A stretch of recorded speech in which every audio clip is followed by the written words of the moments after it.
Hello, hello, hello, hello. Hello. Can you guys hear me?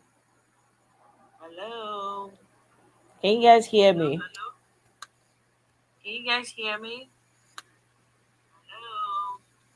Can you guys hear me? Can you guys hear me? Hello. Can you guys hear me? Can you guys hear me? Hello. Can you guys hear me? Can you guys hear me?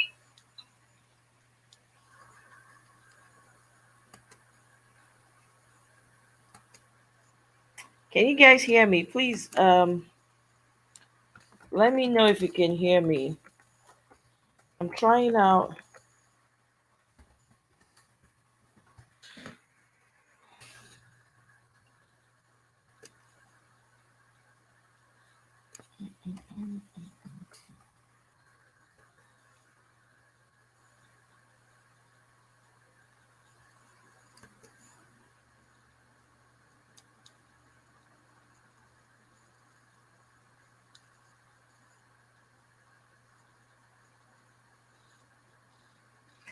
Is there still an echo?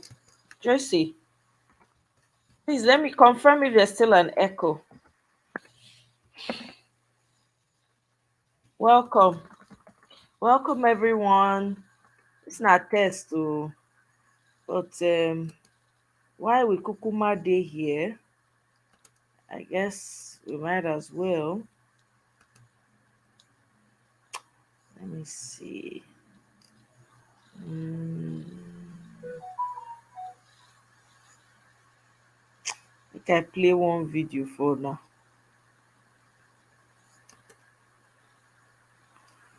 Okay. Pam pam pam. Do, do, do, do, do, do, do, do, do, do, do, do, do, do, do. Uh, uh, uh, uh, uh. Might as well take this. Now here waiting they happen for Kano. Hmm. Hey, if una know the prayer when I dey pray, for my mind, I don't want prayer come outside. When I don't know. But those when know. If una know wetin I dey pray for my mind, those when know. Hmm. People when know, they know. Eh? I'm telling you guys. Tracy, welcome. Oh, thank you very much. Oh, I want play one audio like that. Since we dey here,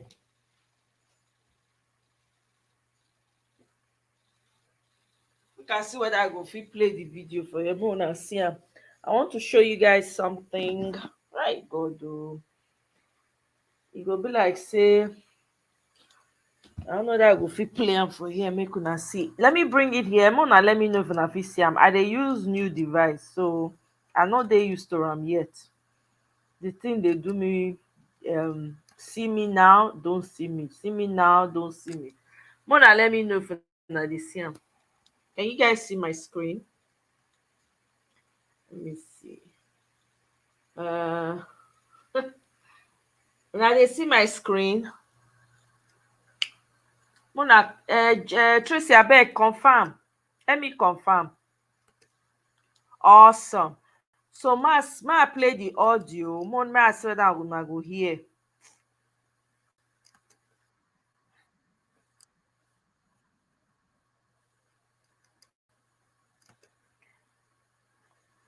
Okay, start over. Tracy, let me confirm if the audio is clear.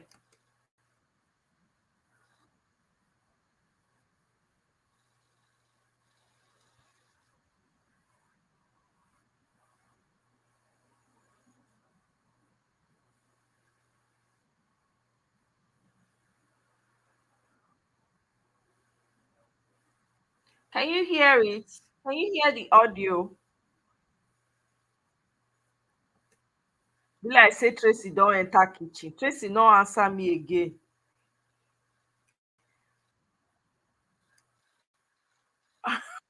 No audio. Okay.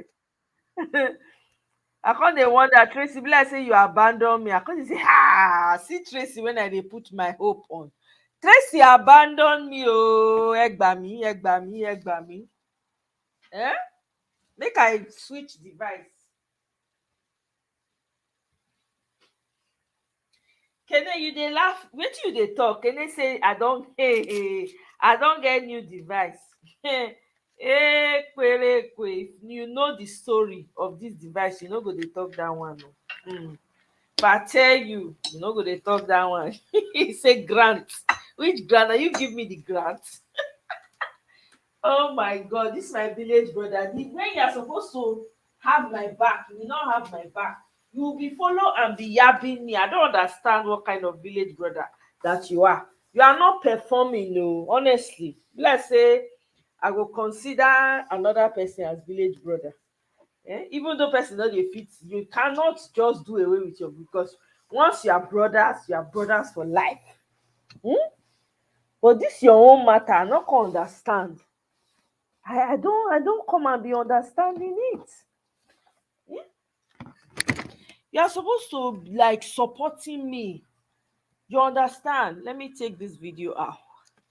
While I momentarily switch devices.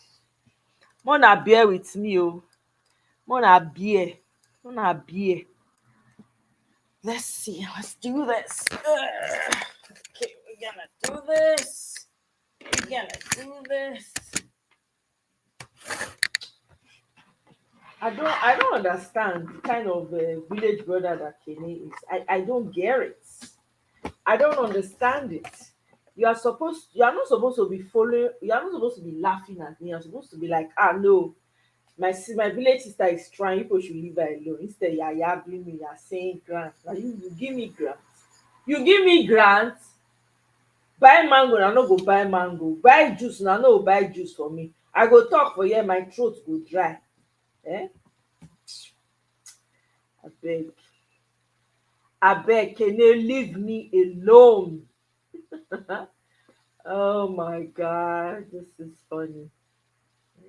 Na test I wan come test am, say make I come test whether I go fit use this thing for audio. The thing just fall my hand. I don't understand. I don't understand. All right, guys, I'm gonna switch in a moment. Bear with me, bear with me.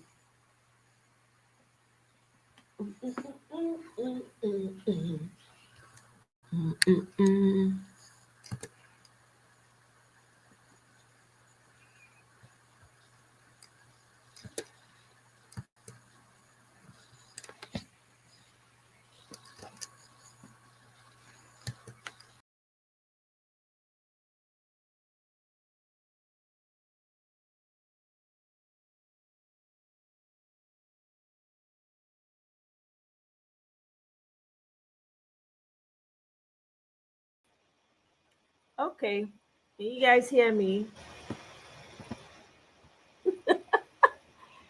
Tracy rise dey burn. I make Tracy run now. I call dey call Tracy no answer me. Like say she be that true oh. Today na Sunday, so maybe Tracy went to boil rice.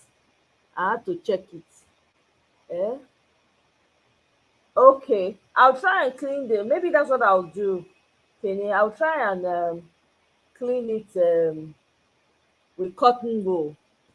So that way, maybe that's what it is. To be honest, I probably will, because it's an old computer that I hardly used. I was arranging some stuff and then I found it. I was like, oh my God, I completely forgot about this. So I wanted to use it and try it out and see if it will work. That's why excuse me, that's why I came, I was like, let me try it and see if it will work. That's how, excuse me, that's how that came about. All right, all right, all right, all right. Yes. Where is this video now? Where are you, video? Now welcome, oh, now happy Sunday to now all of una. I dey greet, oh, as you enter, I dey greet, I dey greet. I'm throwing salute. I'm throwing salute. As you enter, don't forget to like, share, like, subscribe. If you have not yet subscribed, subscribe. Oh, let's subscribe. Abeg, make una no forget, make una buy me tea today. Tea na like $1.99. Dem dey see $1.99 tea, I no even know, but make una buy me fresh mango. It's quite sunny, or ice cream. Na Hagen-Dazs I dey drink o, I dey eat o. I no dey eat any other ice cream. So no, it's HP. It's an old HP. Let me see.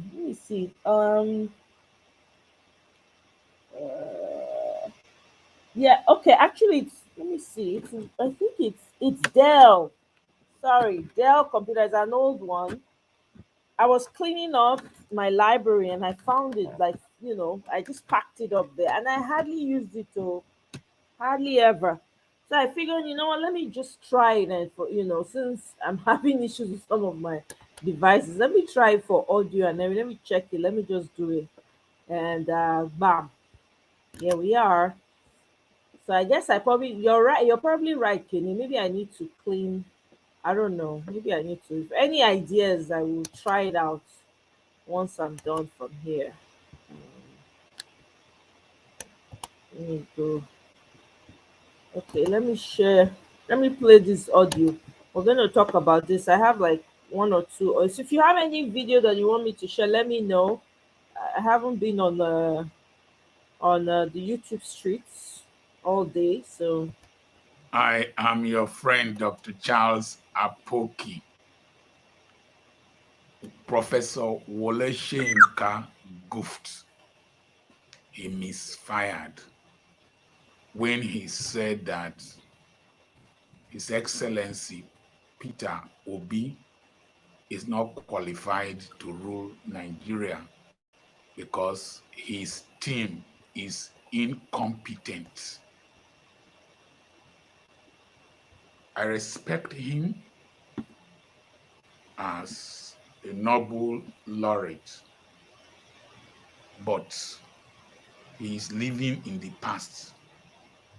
According to Dati Baba Ahmed, that speaking English of the 1960s is not relevant in this generation. I tell you. Point number one, I did videos in the time past that this generation will question everything and question any person. This generation, the Bible says, do not touch my anointed and do my prophet no harm. Touch is Touch in that place. But this generation, they can Torch the anointed, burn the Walai. anointed, and do him harm, and Fact. disgrace him. Yes. They don't fear any person Bam. because they've been pushed to the wall. They've been frustrated by the inadequacies and stupidity of my generation. So they don't have respect for any of us. So when you think that you are Wole Soyinka, you are a Nobel laureate, you are one person, you are bishop this, archbishop this, pastor this generation is disappointed in religion, elders, disappointed in the politicians of my era and behind.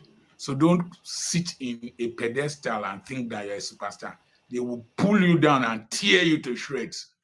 We messed up. Point number two, Wole Soyinka should come to the political podium with clean hands.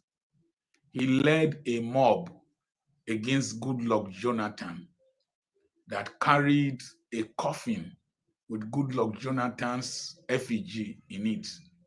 That contributed a great deal to the depression that Goodluck Jonathan's mother suffered and died.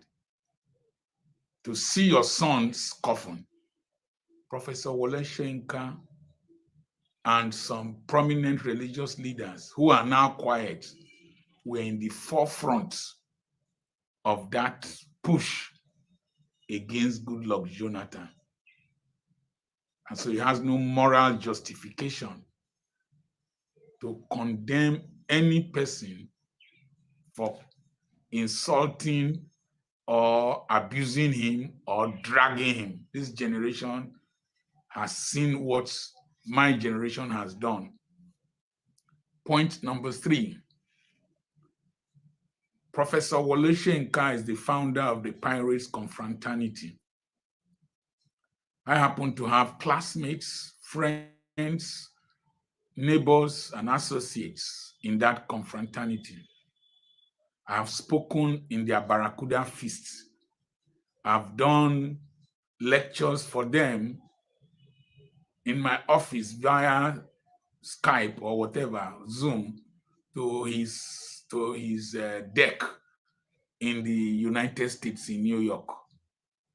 The Pirates Confraternity stood for injustice, stood against corruption, and stood for the development of humanity and excellence. I remember when they used to donate blood and cook for us when the workers were on strike. They would cook, they would run the kitchen, they would control traffic and do so many humanitarian gestures.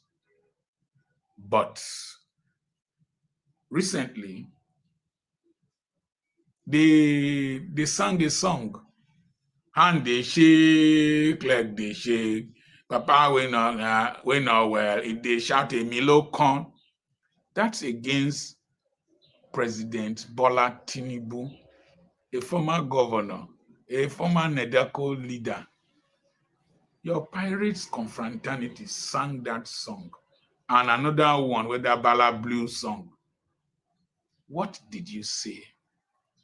Did that disqualify you, Professor Wole Soyinka, from heading an organization if you are appointed? Would that disqualify you?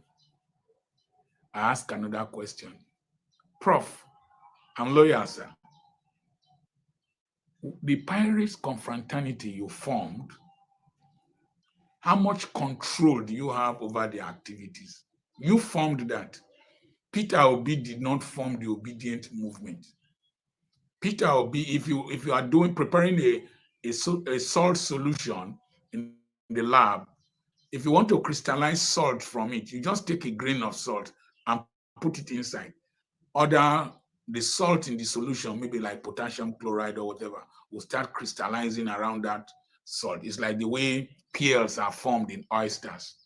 A grain, and then the oyster will start secreting pearly material around it. People crystallized around Peter Obi, people who were tired of the corruption, of the backwardness of our nation, the things you fought for this country to become are being desecrated. Those are the people who crystallized around Peter Obi. So will somebody have disqualified you from winning the Nobel Prize because out of Pirates Confraternity, Buccaneers, Eye, Black Axe, and other ones, Vikings, derived their motivation, and then the cult wars and whatever we are having in this country, would it be ascribable to you and prevent you from winning the Nobel Prize? Prof, sometimes we need to reason, we need to think. Prof, sir, I think you misfired. You are out of touch with reality. You have eaten something that is preventing you from speaking well. Sometimes when you pack too much pepper fruit inside your mouth, you find it difficult to speak well. I think you benefited from Tinubu one way or the other, either through sponsorship or relationship, because I find it difficult to believe that you are a tribal bigot, that you have degenerated to that level.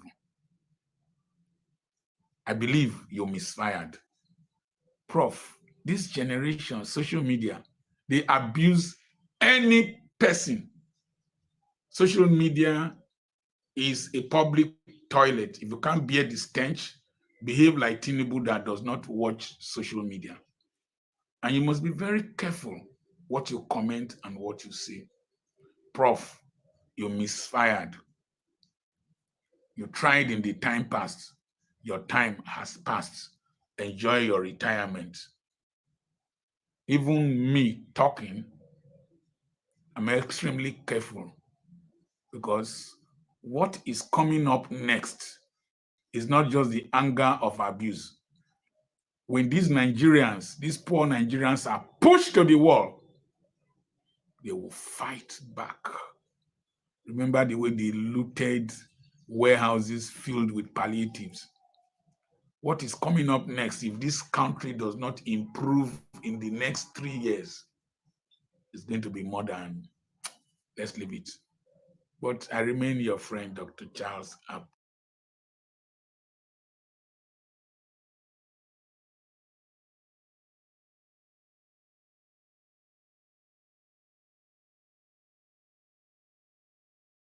Kidoki. Canadians, my teeth strong now. You go cut the nylon.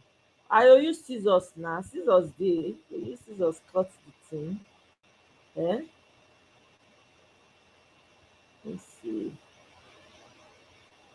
All right, let's listen to this guy. They will not sleep, but they cannot be one borehole for their people.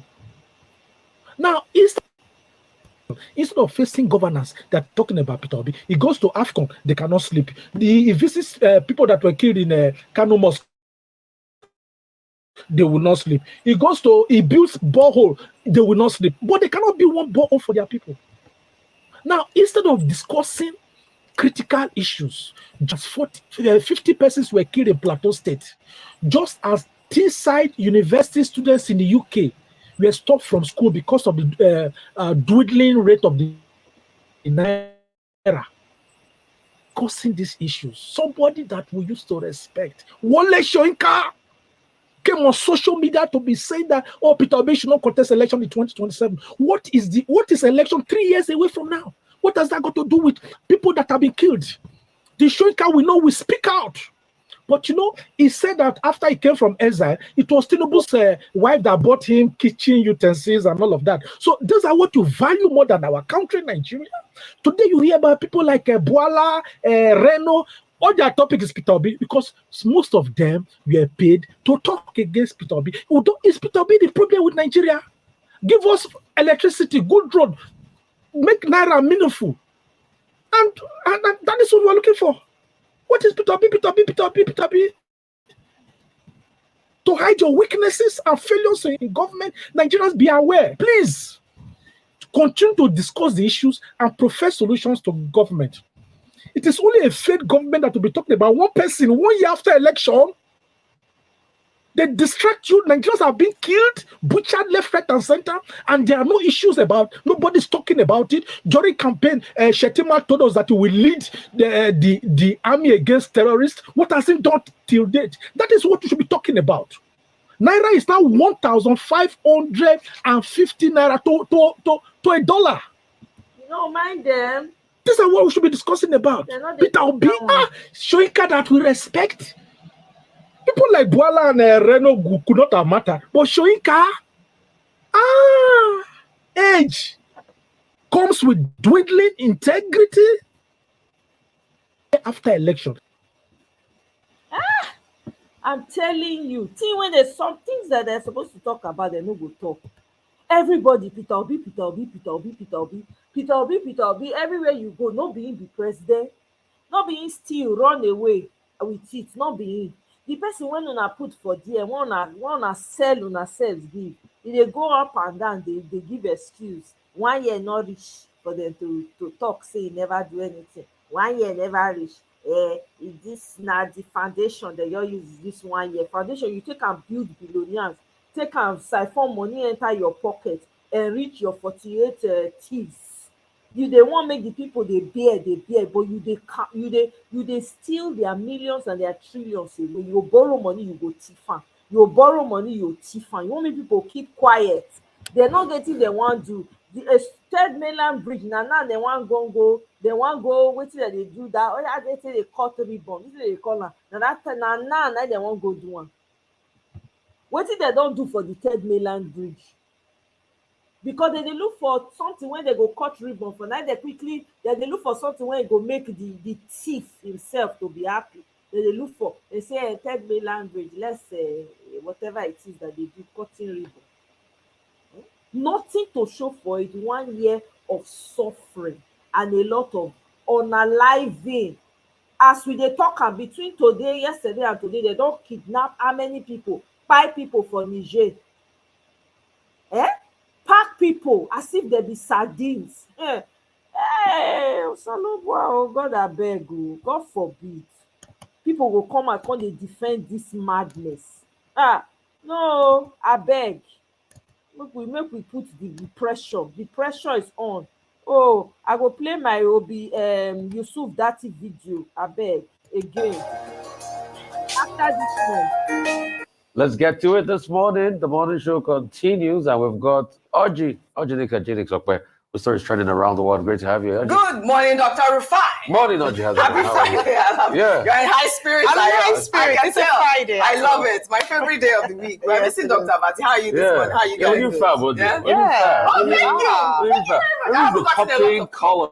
Yeah, we're both popping. The way you came in, this was like, You're like, wow. Sight for sore eyes. Really lovely. Fuchsia orange are my great colors. Fuchsia, yeah. Fuchsia. I know. Fuchsia. Happy Friday to you, viewers. Well, good morning to you, viewers. Let's begin what's trending. The House of Representatives has passed a bill seeking to reintroduce the old national anthem.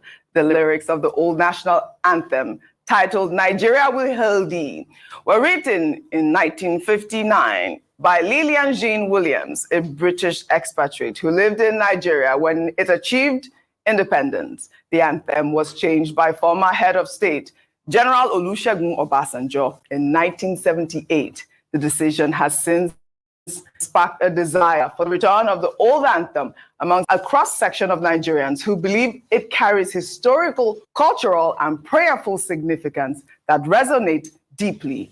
Let's take a quick listen before we come back. Right? I mean, I don't, but some people have had issues, especially with the lyrics. Let me take David Hudain's tweet. He wrote, "The only thing I have to say about the proposed return of the Nigeria's old anthem is that the word tribe is a backhanded insult. Nobody described 6.5 million Flemish Belgians as a tribe. 42 million Yoruba people are also not a tribe.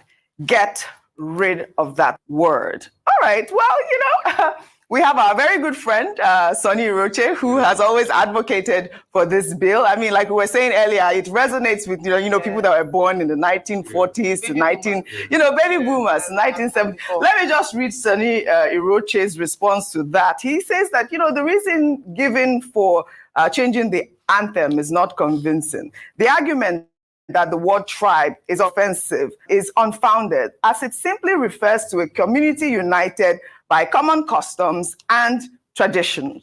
Additionally, dismissing the old anthem because it was written by a British expatriate is short-sighted. We should not discard our history and heritage simply to distance ourselves from colonial past. I mean, I don't know if that's sentimental as well, but go ahead. Most of Roche, I disagree with you. And I disagree strongly this morning. You also disagree. And the truth has to be said. I know you people have nostalgic past of when Nigeria used to walk, but we can also make it work. This anthem written is a fabulous one that we're using, Arise, O Compatriots. It's a rallying cry for Nigeria as against the very colonial, insulting British Nigeria we held our own dear native land. My boss Sonny Roche knows that the British actually used to call us native because they saw us as primitive. And that anthem was a disposition of it. In fact, some other people too have pushed that even the name, Flora Shaw, we could also look at that name. You see, we could also bring back our indigenous flair, rather than constantly, saying because we have a colonial past, we should pivot towards a colonial past. We also do these things for the generations yet to come. And I think this is not the priority of the National Assembly, where people are being killed, people are hungry, people are suffering. I think it's just a reflection of the joblessness those ones have, as far as I'm concerned.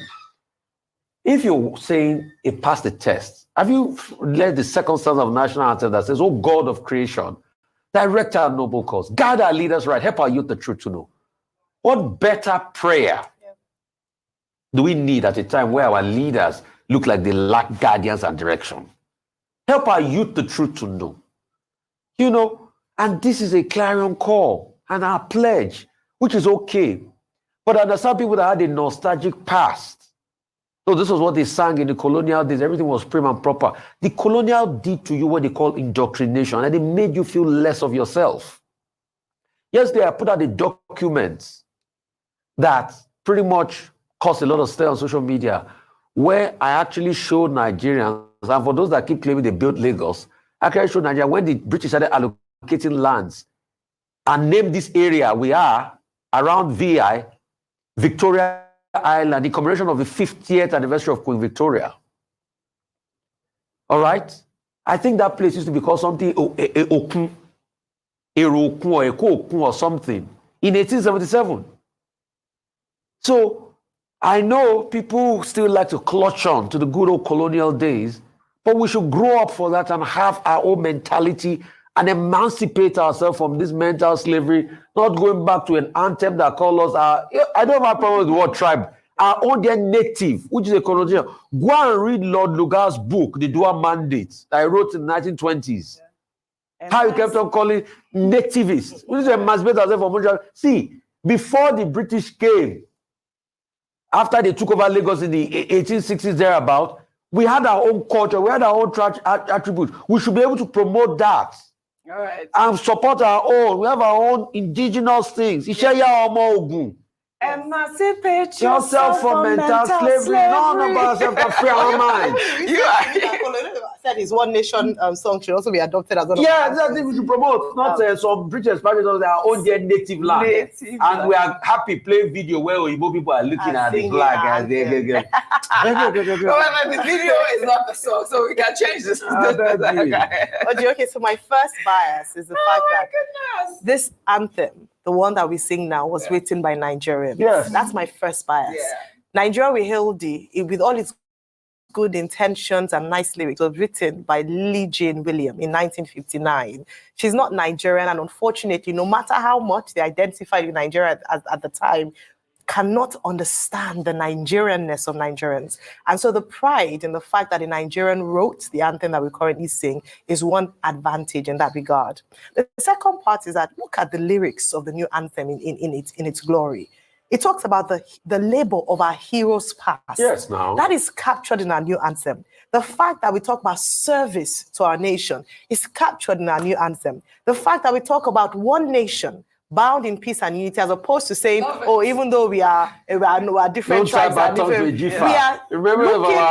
yes, we're taking away this unity and just focusing on one nation that's bound in love and unity. And that's for me is a national pride. I mean, like you mentioned before, some people have said that the second anthem is a prayer. So it's a prayer of God of creation. Speak over Nigeria. I understand the nostalgia for a lot of people who are older. I've heard so many older people talk about, and I use the word older so that they won't come for me, in terms of people who were born much earlier, you know, when they sang this song. And they definitely weren't born in 1960s. Definitely wasn't. So it's the nostalgia of singing it in your schools and just the pride that it brought. But unfortunately, when you think of the historical context of it and the fact that people like Paben Odiase wrote this anthem, that it should invoke in us even more national pride. I think beyond changing our national anthem, let's fix the issues that plague us, especially in regards to disunity, the use of ethnic or religious slams to divide the people for political reasons. Those are the things we should address. What is the National Orientation Office doing? What are they doing? What's the allocation given to that? To unite Nigerians in terms of the fact that we are bound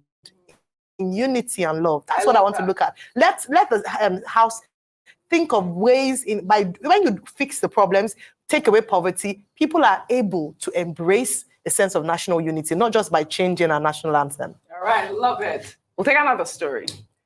Nobel laureate Wole Soyinka has yet again questioned the leadership potential of Labour Party presidential candidate Peter Obi, stating in a recent interview that he's unfit to govern Nigeria.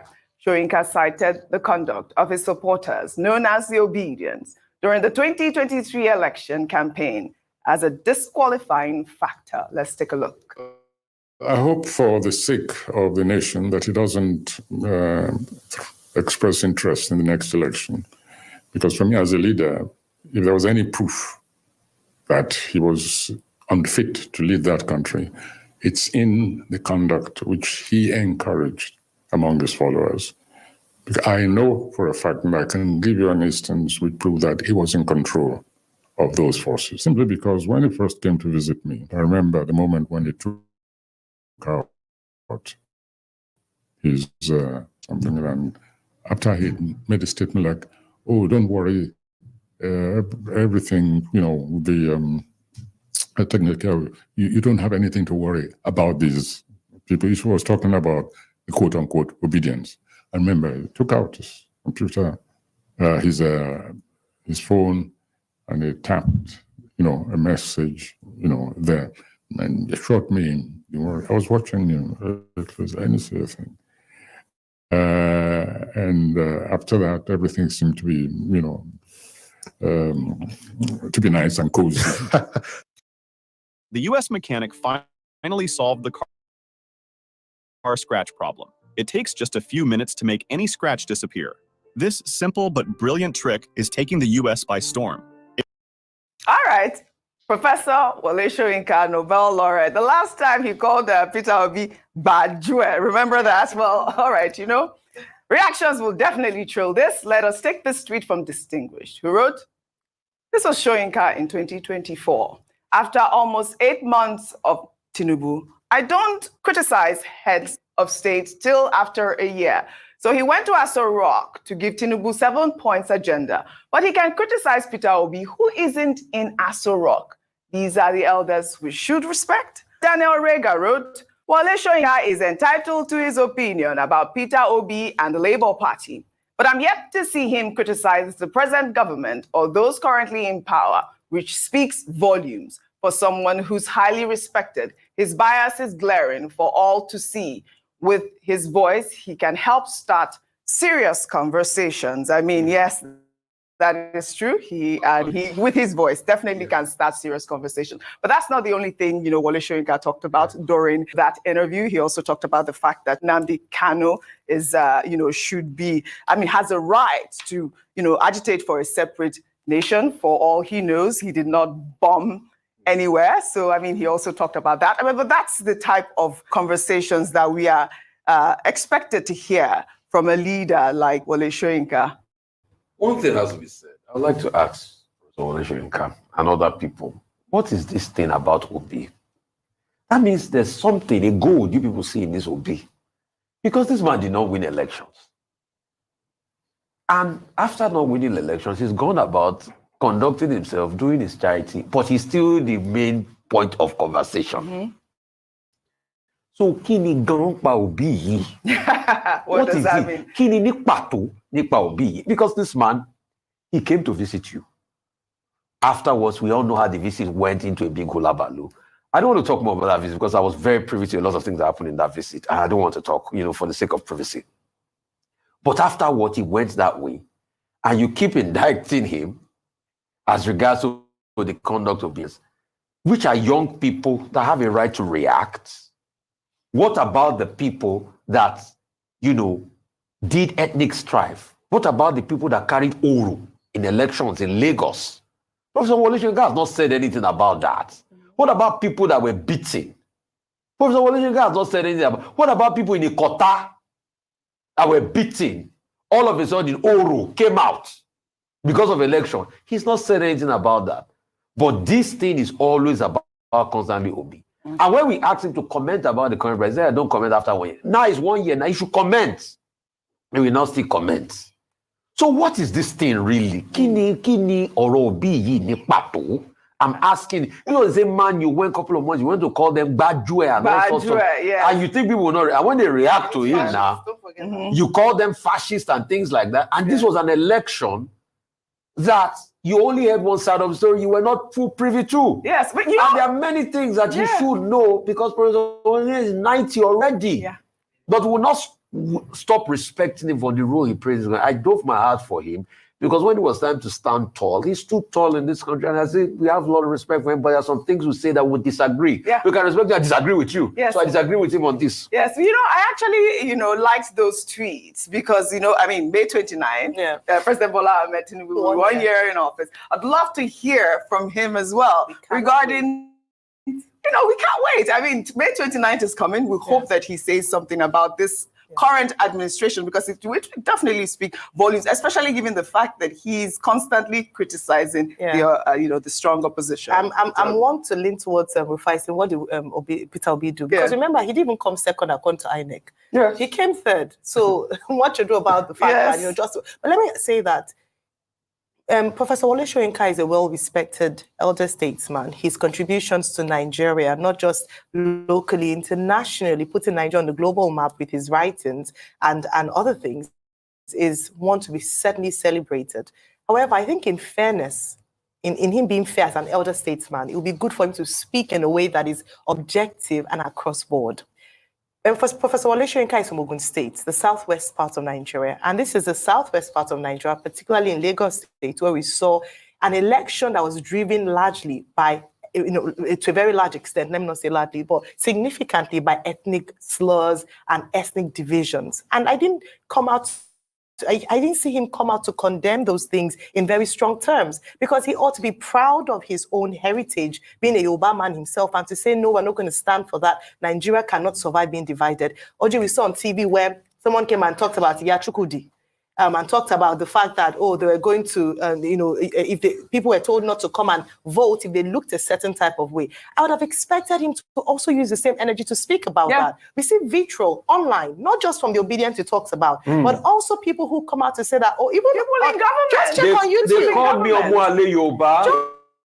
Check on YouTube, the comments. It is saddening to see that we've descended to such a level in Nigeria where the only thing we can use as an attack is the way you come from, where you are, your heritage, and that's why we talk about this whole unity in diversity. So I would expect that he should be promoting the unity of the Nigerian people, and that's why I'm glad that he spoke about the Nnamdi Kanu issue. Yes, I thought that brought some balance to that. Yeah. So the obedience, let me not lie, this obedient movement, even though it's couched under the name, calling from Mr. Peter Obi, are young Nigerians who are tired of the way Nigeria is, and so they've come out very strongly to speak against it. And to be honest, for a number of them, they saw something different in Mr. Peter Obi, a new hope, a deviation from the normal, and that's why a lot of people were willing and able to stake their lives, in quotes, to support him. So it's not because he forced people or he's acting. In fact, if I would say anything, Mr. Peter Obi has conducted himself very well in the course of this and condemned actions at certain times when it came down to it. So I do believe that he should be fair and should be more in support of the idea really is that the obedience are just young Nigerians that are looking for a new wave of good governance. So they are not just supporters of Peter Obi. They really are supporters of Nigeria, wanting good governance. Well, all right, we'll take another story. Well, let's take reactions. Trailing the federal high court's ruling in Kano, which ordered the state government not to enforce the Emirate Council Repeal Law 2024, which allowed for the reinstatement of Sanusi Lamido Sanusi as the 16th Emir of Kano. Sanusi was dethroned after falling out with the former governor of Kano State, Abdullahi Ganduje, in 2020. Ganduje at the time enacted a 2019 legislation which balkanized the Kano Emirate into 5 jurisdictions. The Kano State House of Assembly passed the amended Emirate Council Bill on Thursday, which was signed into law by Abba Yusuf, the current governor of Kano. However, in a suit filed by Aminu Baba Dan Angudi, the judge asked the defendants to suspend the repealed bill as it affects all offices and institutions of the Emirate Council created pursuant to the provisions of the Kano State Emirate Council Law 2019. Let's take some tweets. This is from Ben, who wrote, This incredible product dissolves oven grease and stubborn mold in seconds without any scrubbing. Take it. Which court? Ganduje sacked Sanusi despite the court ruling. Today, Ganduje walks freely and nothing happened to him. The present state of the judiciary is evidence that the Nigerian state has failed. Or Yahaya wrote, I personally condemn the reinstatement of Sanusi Lamido as the Emir of Kano State due to these reasons. 1, The Bayeros are the rightful heir to the throne. 2, for the record, no dethroned emir has ever gotten reinstated. SLS should have let this slide too. 3, Kwankwanso and Abba didn't dethrone Aminu Ado for the sake of Kano people. 4, SLS has too much Western ideologies, which makes him unfit to be a king in Hausa land. Well, Imam wrote, Governor Abe Kabir Yusuf is scheduled to deliver an appointment letter to the 16th Emir of Kano, Mohammed Sanusi II, today at 9 a.m. at the Africa House within the premises of Kano Government House. I know that you guys had discussed this story. I thought, it's trending, and I thought I should highlight some of the comments from people around. As my last tweeter highlighted or alluded, as we speak right now, the governor of Kano State is about to hand in that letter. I know that we discussed it. I only have a minute for you guys. There it is. This is happening right now. But like the Twitter user said, one of the reasons he was dethroned was because, he's very outspoken, had a lot of, Western ideologies. I don't know what your thoughts are on this really quickly, Ayo, so I take this last story. What is described as Western ideologies? If it's the emancipation of his people and to introduce education, particularly for girls, is termed as Western ideologies, then bring it on, because what he is focused about is for his people. If there's any man that is very passionate about the development of his people, you have to give it to Mohammed Sanusi II. So in terms of that being Western ideologies, I think that should be taken in context. Also, the fact that he said that, it's never happened before. Well, there's always a first time for something. I have to mention that 40 years ago, like you mentioned, Abubakar Rimi had tried to whittle the powers of the Emir of Kano by breaking it down to 5 emirates. And people have said he didn't recover politically from that. The governor has spoken. The courts have spoken. Let's see what will happen at the end of the day. But remember that Ganduje also did not respect the ruling of the court. So that is going to be flouted, right? So his history turning full term. But speaking of that, the court ruling will be flouted right now. It's being flouted right now. But as regards education and all of that, in my capacity as being part of 1 million teachers, I know how much we have done with him while he was Emir of Kano, even after being Emir of Kano, which is the chair of our advisory board, as regards training teachers and bringing education to that area. And these are things that we're constantly done. And this is for the sake of full disclosure. So if we need to emancipate the minds of people, cannot continue to live in the former years of now. Well, all right, we'll take our final story.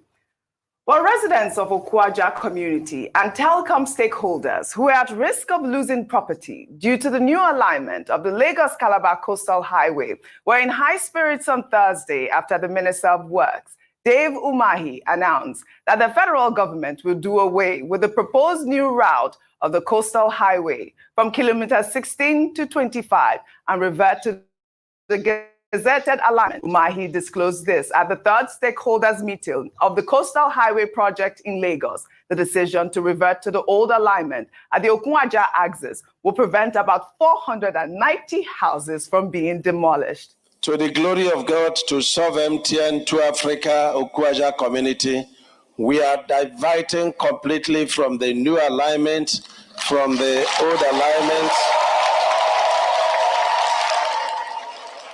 And we are rejoining back to our new alignment at kilometer 25.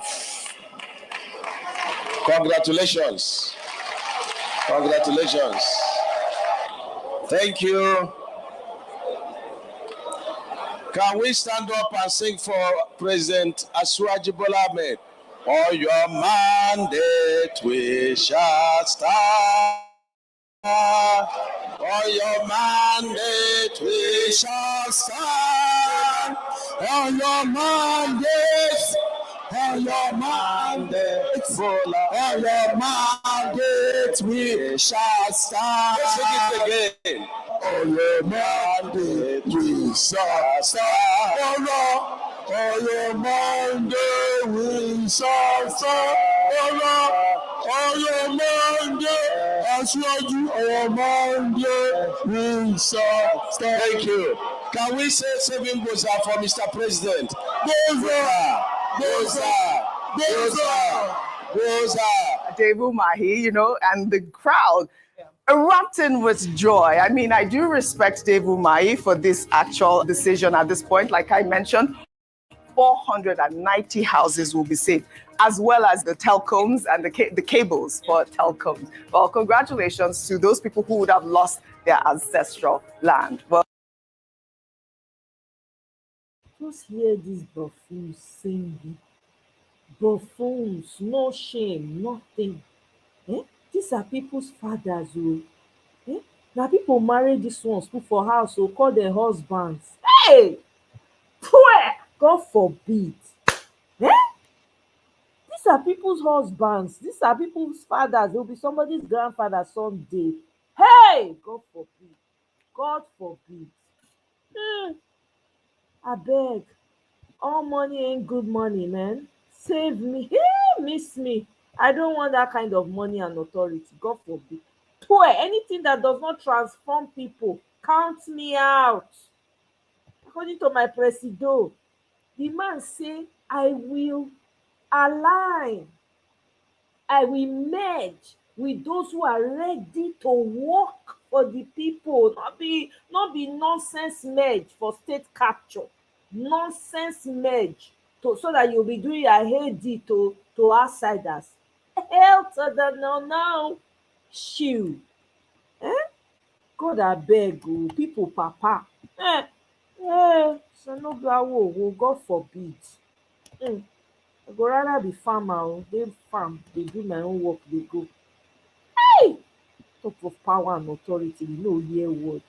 Tufiakwa.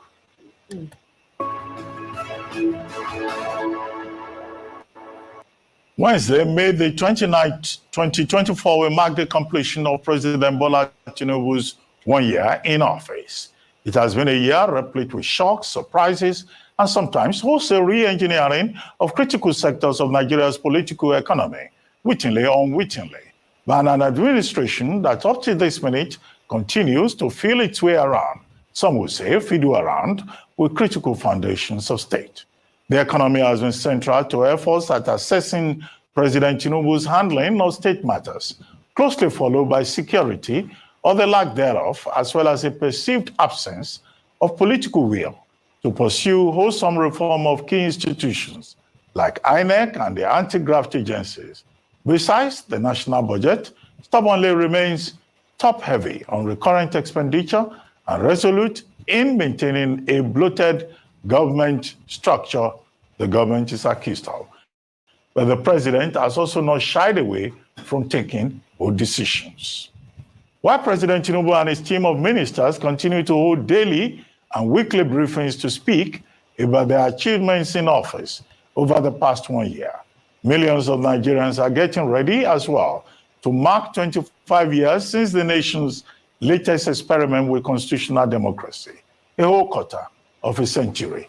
Former Presidents Olusegun Obasanjo, Umaru Yar'Adua, Goodluck Jonathan, and Muhammadu Buhari took their turns before former Lagos State Governor Bola Tinubu assumed the mantle on May 29, 2023. Well, I mean, this is the big story of the moment, while we're waiting for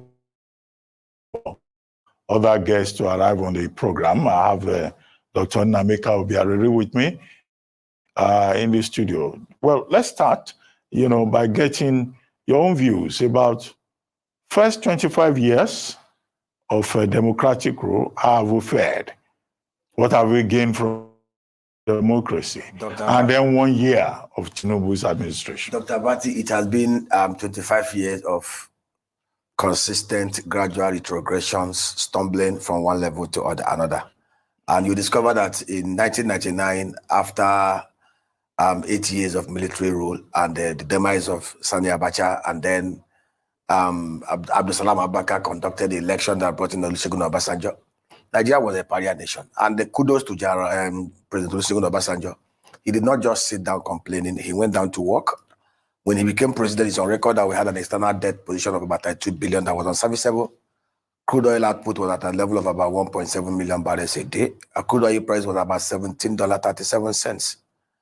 And Obasanjo, the first thing he did was to sit down to recruit some of the best hands that he could find available across the nations of the world. He brought them to work with him. And Obasanjo left after 8 years, building an economy that was growing steadily at 6.5% per annum GDP, cleared our external debt of 32 billion through begging for debt forbearance of $12 billion and paying $18 billion. And again, he left a foreign reserve of $7 billion. Obasanjo be so buoyant. I had over 4 million middle class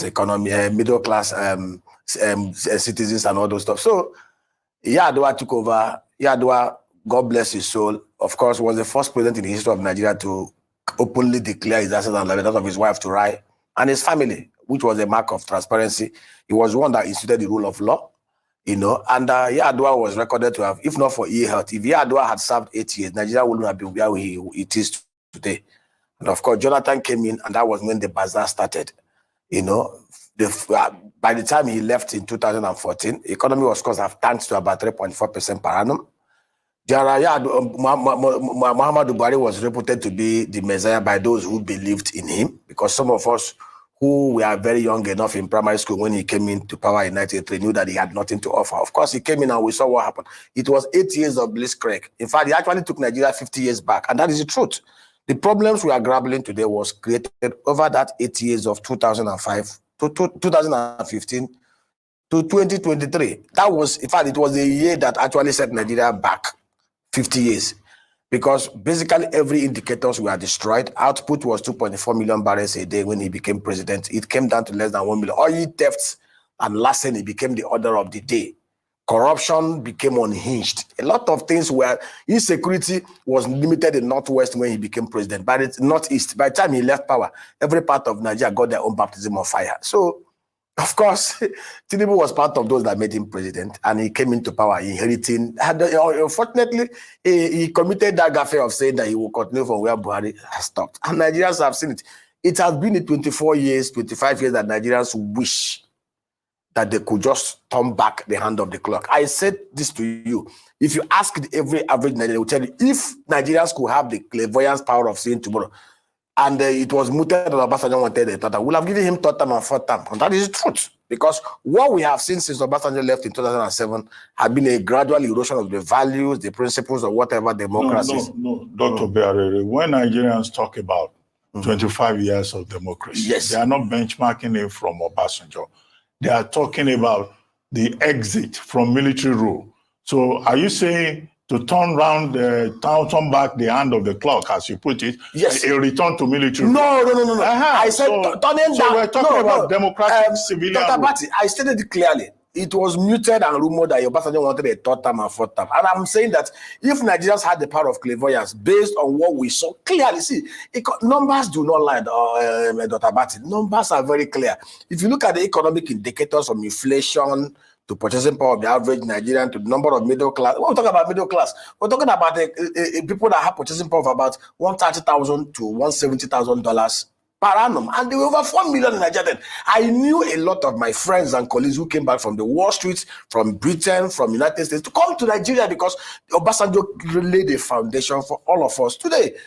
See, Nigeria, the numbers are so clear. Nigeria has never been at a very precarious position as it is today. All in the economic indicators are showing clearly that we have not made progress, and that is the truth. And it's not as if that this country cannot make progress. Well, no. When I talk about 25 years of democracy, what I'm saying is, how have we fared after the exit from military rule? In 1999, ahead of 1999, people were saying, never again, never again. We don't want military again. The military left. And we've had civilians ruling at all levels. So that's the context in which I asked the question and I'm telling about you, 25 years. The first 10 years of the Fourth Republic was the best of 25 years. And that first 10 years was Obasanjo 7 years, and Yar'Adua 3 years. I am being factual here. The numbers speaks for itself. The demise of Yar'Adua was what brought us to where we are today. From the demise of Yar'Adua till now, we have retrogressed. The numbers are there. And I'll give you factually. In 1999, the number of poor people in Nigeria was 47 million. Today, we have 133 million multi-dimensional poor Nigerians. We have 197 million Nigerians by World Bank indicators that are below poverty level. World Bank indicator says clearly that the poverty line is drawn at $2.50 per day, which is $64.50, which is $100,000, 100,000 naira per month. 197 million Nigerians live in poverty based on the World Bank standard. Okay, so who do we blame for this? What factor do we blame? Is democracy the problem, or is there any other factor that can be held accountable? Dr. Abati, the problem of Nigeria is our constitutional framework, and is something that every one of us have refused to address, the elephant in the room. And I say it, if you bring Alan Greenspan and put him at the central bank, and bring the best of the presidents of the world and put him in Aso Rock, until we fix the foundation of Nigeria, which is the 1999 constitutional framework, Dr. Abati, we will not make progress. If you look back, the golden era of Nigeria was between 1960 to 1966, and we had a physical constitutional regime that allowed the constituent units to control 50% of their resources. Everybody, see, there's no part of Nigeria, Dr. Abati, that cannot survive on its own, looking at the latent potentials, the natural resources, and the human capital that God has deposited here. But the problem is, we have built a quasi-unitary system of government that have allowed the worst of us to be at the position of authority and power, and who do not have any compassion, no interest in the welfare of the people. Unlike in the early 60s, Dr. Abati, go and look at it. Obafemi Awolowo had free education for over 430,000 people. I knew a lot of people. I wasn't around on this part of the earth. I was in heaven with God as at that time. Those who were here told us how they had a wonderful time. Dr. Michael Opara was a 39-year-old medical doctor who became a premier of Eastern Nigeria. By the time he left in 1960 because of military intervention, he has built 214-kilometer industrial corridor and built the fastest growing economy in the world of the Commonwealth. So basically, our problem is not democracy. Our problem is the constitutional framework upon which our democracy is hinged upon. And if we want to get it right, and interestingly, the current president of Nigeria between 1999 to 2007-15, when he was in opposition, has always been an advocate of restructuring of Nigeria, has always been an advocate of fiscal federalism, has always been an advocate of serving national conference. Dr. Abati, I will tell you this. If we decide today to, you saw what they did to pass the bill to change the national anthem. It just first, second, third reading, and they did it in a day. You saw what happened in Kano. If we want to reset Nigeria, to make Nigeria work, all we need to do, but I'm being honest with you, is to go back to the 1963 Constitution, bring it out, dust it, rejig the constituent units to be the current sixth region of Nigeria, and they pass the whole physical, socio-economic governance framework into the brand new constitution. If we do it, reform the electoral acts in such a way that the WIS report is there, implement it. Dr. Abati, if we revert back to the constitutional framework of Nigeria that allowed resource control and distribution of 50% for the constituent units, 30% to the center and 20% to the federal government of Nigeria, and reduce the elements of activities in the exclusive list to what we used to have between 1996 and 1996, this country will spark up. When Mr. President talked about growing an economy that will be up to $1 trillion, let me tell you, in 1990, go and check South Korean economy. South Korean economy in 1980 was, GDP per capita was 5 billion of Nigeria. How many are they? Less than 30 million people. They have a GDP of about 1.6 trillion. Singapore, South Korea, China, Malaysia, Indonesia, we are way behind Nigeria. What has brought us to where we are today was the destruction of the constitutional and physical foundation of Nigeria. Our forebearers, Awolowo, Azikiwe, Ahmadu Bello, they came together, sat down, had conferences and summits in Nigeria, and they agreed on a framework that will make us to diversify and harness our latent potentials. And the military destroyed it. And since that 1966, Nigeria has never recovered it. Okay, Dr. Biarere, here we are, 25 years after. We have President Tinubu in the saddle. Now, he has spent a year now. He will be celebrating a year in the office. He has said he will restore hope. Some of the comments I've seen, some people have said 1 year is too short to assess the administration. Some people say he has done very well with the economy, that there is hope in terms of how he's handling, particularly monetary policy. Some people say, well, they don't see any light at the end of the tunnel. Where do you stand in terms of assessment of the president and also his cabinet, members of which have been given an account in the last week or so? Dr. Abati, I wrote an article in line with what you just enunciated. There are people saying on the monetary policy side, he has done well. On the fiscal policy side, he has not done well. Of course, 95% of the problems we have in Nigeria today are on the physical side. Do not get me wrong. You know, I wrote an article that most people misunderstood as a defense of Yemi Cardoso, and I said it clearly. Yemi Cardoso, if you bring Alan Greenspan and remove Yemi Cardoso and put him there, there's nothing Alan Greenspan can do that will change the direction of Nigerian economy. Because one, people said, okay, he has raised the monetary policy rate to 26.5%. And I tell them, I said, if I'm Yemi Cardoso, if by next MPC meeting, those on the physical side have not done anything they're supposed to do, I will move it to 30%. Do you know why?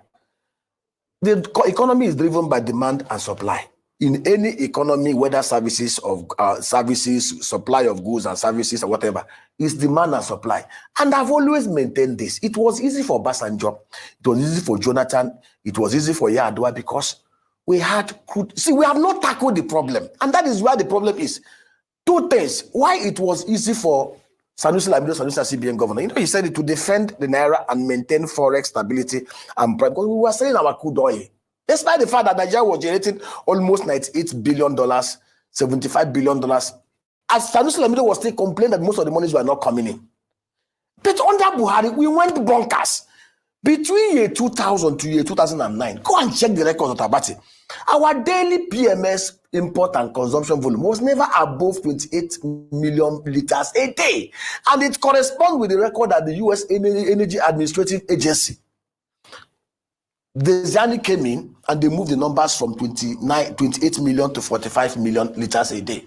Of course, National Assembly set up a panel that discovered that 40% of that numbers were Ponzi. People are saying it's money. But under Buhari, team went to 55 million, 68 million, 73 million, and nobody questioned it. The problem is two things. If we want this Tinubu economy to work, Yemi can also have exhausted every monetary policy instrument available to him. The elephant in the room is insecurity and the thievery and inefficiency in the oil and gas sector. Nigeria has no business having our crude oil output not at the level it was. There was a time we were doing 2.5, 2.6 million barrels, 2.8 million barrels a day. Total has left Nigeria to go to another $6 billion investment. This country ticked the right boxes to be able to do at least $20 billion investment attraction annually in that sector. If Tinubu wants to get it right, sometimes I begin to wonder, is there a spell in Aso Rock that is closing the eye to see where the problem is? Let me tell you, there should be massive clearance in the upstream, downstream, midstream oil and gas sector. Leadership at the NNPC, at the NNDP, at the NNDPRA, there should see. I was so shocked that he even came into power. He hated a team that superintended over, we squandered 16 trillion naira, $34 billion in federal around maintenance program and subsidy, yet we could not fix those refineries. He hated a team that got into power at 2.3 million barrels a day. And today, we are still doing 1.2, and he still kept them. The refinery was supposed to start work on December. As of today, those refineries are not working. They've kicked the can down the road July. If I am him, by now, I will have done massive clearance. Because, let me tell you, Dr. Bati, if we want to help Yemi Cardoso on the multiple side, we need to rejig the security architecture of Nigeria. Okay. And then we need to make massive clearance to be able to set up the right path. Beyond monetary policy, there must be certain areas in which the Tinubu administration has done well. Foreign policy, some people may say, attracting foreign direct investment, some people may say, e be like say they put pressure for Ruben head to make sure say he force out some type of congratulations for Tinubu. Tinubu did not achieve anything, Ruben. Me no say you be, as they say, something has entered somewhere, you have received email. We know. You cannot force an empty barrel. There's nothing inside. Wetin no dey inside barrel no dey inside barrel. I no understand. You dey say dem must wetin you do, no be the country you dey stay. I no understand. You no dey buy petrol. How much be petrol for your side? Okay, we hear say you get petrol station, so maybe you dey enjoy am on the side.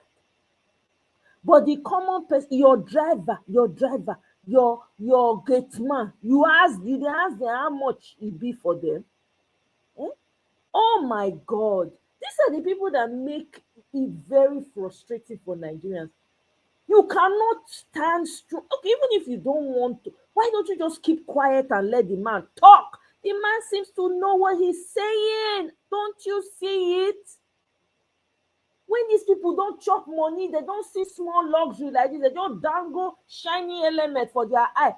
They know they sabi stand for truth. I don't understand. Not be this money when people know they carry go anywhere. Not be this place you take me the money. Not be here you go live am. I don't understand though. See as they look for way to draw out some positivity for your king. Ay, ay, ay, ay, ay, ay. Stabilizing the foreign exchange regime, some people may say, and quite a number of things. It can't all be gloom and doom and the president not doing well. Dr. Bati, the two most important pronouncements that Tinubu government did, which other governments have shared, which we commend him, was the removal of petroleum subsidy and then the margin of the foreign exchange market in Nigeria. In fact, the arbitrage window that is set between 2015 to 2023 was what actually created the problem we had in Nigeria and the printing of so much money by ways and means. Now, he did a very good pronouncement. Everybody commended him. Removing subsidy. The removal of subsidy was predicated on something. Removing subsidy simply means the refineries will have started working. Output will have been ramped up to enable us to be able to generate enough dollar to defend the naira. But the crude oil output never went up to that level that we expected it. And of course, so reasons why the likes of Shell, the likes of Total, we are exiting was because they saw clearly that the regulatory regime, the operational regime within the oil and gas sector wasn't looking smart enough. And they exited. So basically, it's not yet late. Like I said, 1 year is just 25% of his first term.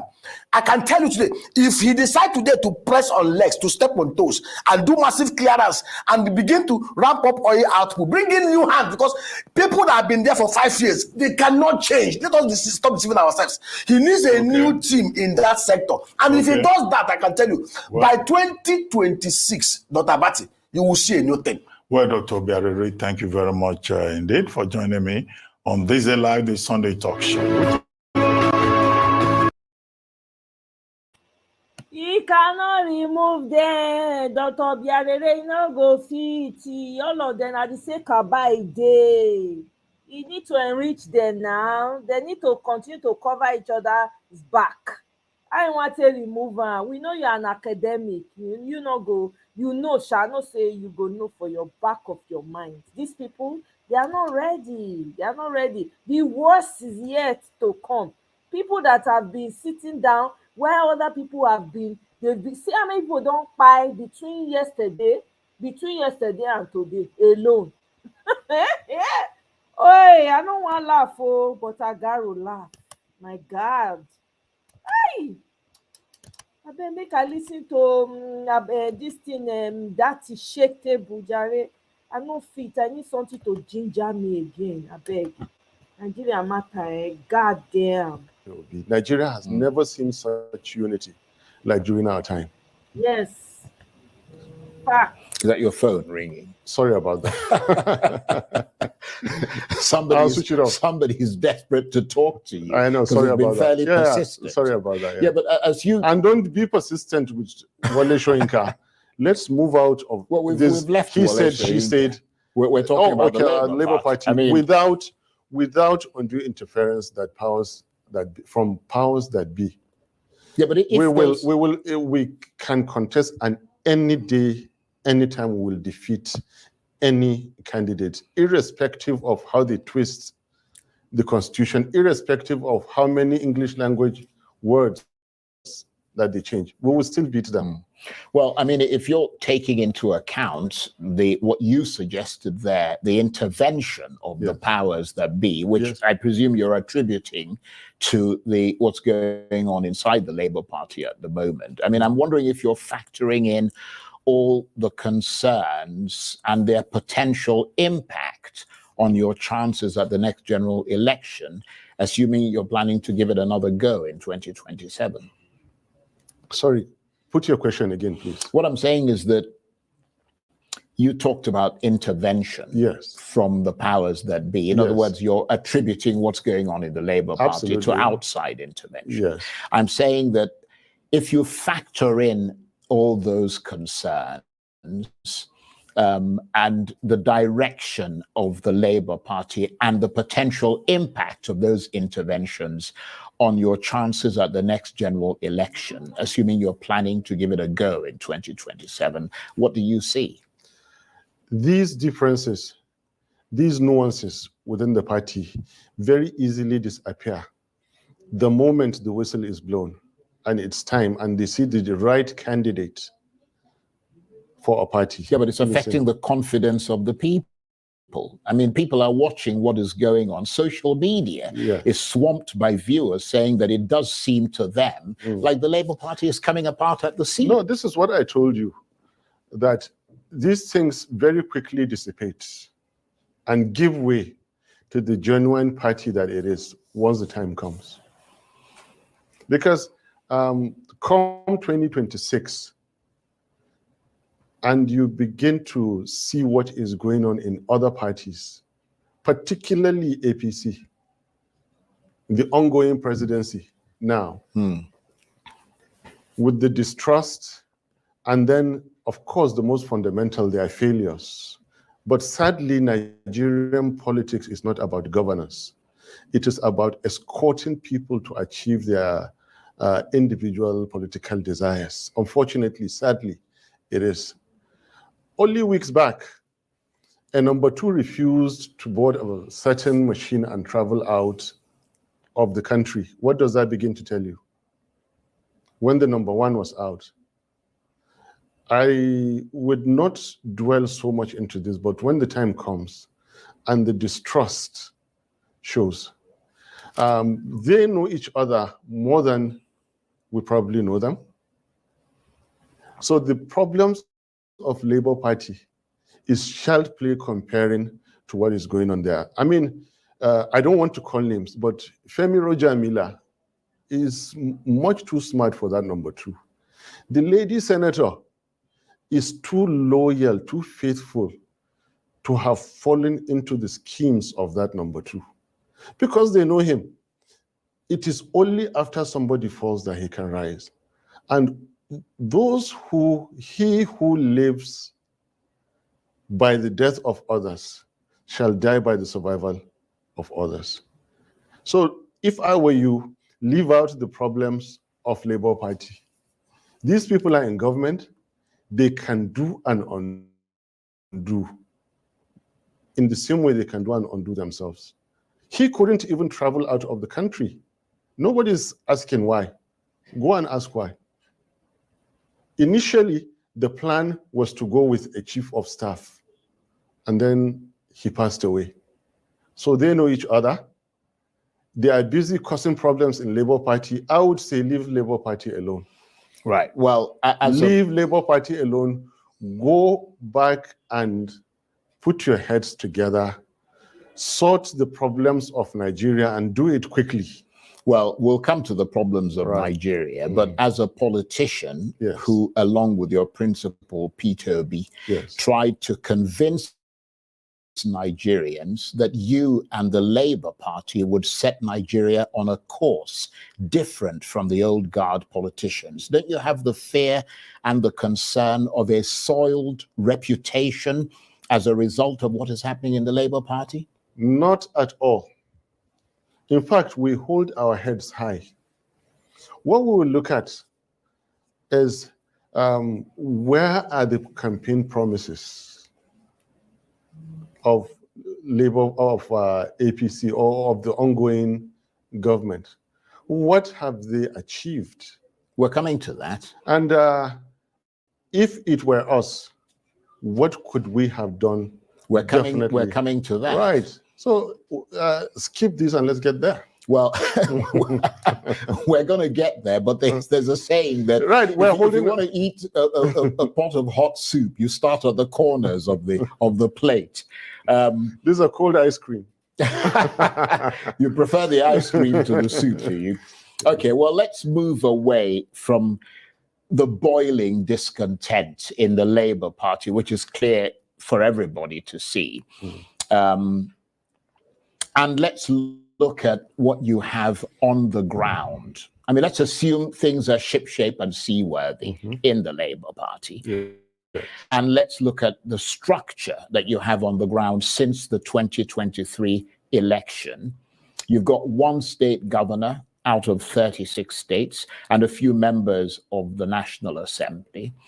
Do you have the structure and the ability to really raise the temperature and carry out the kind of electoral challenge that would not only rattle both the APC and the PDP in 2027, but possibly deliver Aso Rock to you? I mean, I'm wondering how strong a position you're in, or is your ability still quite constrained at this point, especially adding that to the problems of the Labour? Your question is already answered, because we answered this question in 2023.